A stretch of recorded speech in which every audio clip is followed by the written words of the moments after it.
In today's video, I'm going to teach you how to freeze rows and columns. Freezing lets you keep key labels visible while you scroll, which is especially helpful when working with long spreadsheets. Think of it as pinning your headers in place so you always know what each column or row represents. Start in your Google Sheets file and make sure you're looking at the sheet where you want to work.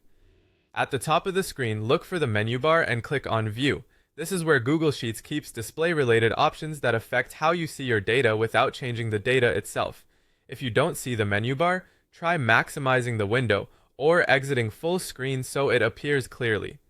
In the View menu, find and click on Freeze. This opens a small set of options dedicated to locking rows or columns in place. It's helpful to pause for a second here and notice what's available. The Freeze menu is context-aware and designed to be simple. It's the control center for keeping headers or key labels visible. Now choose one row. This tells Google Sheets to freeze just the top row of your sheet. For most people, that top row contains column headers like names, dates, or categories, so freezing it means those labels stay on screen while you scroll down through your data. After selecting one row, you'll see a faint gray line appear beneath the first row. That line is your visual cue that the freeze is active. Try scrolling down.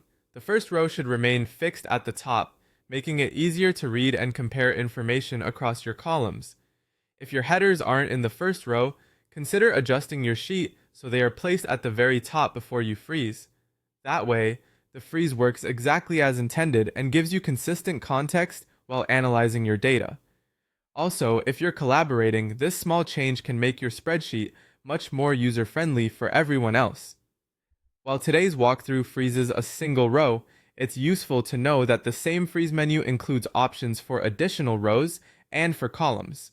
The concept is identical. Freeze what you need to keep visible, then scroll freely without losing track of your labels. You can always return to the same menu to adjust or remove the freeze later if your layout changes. That's all it takes.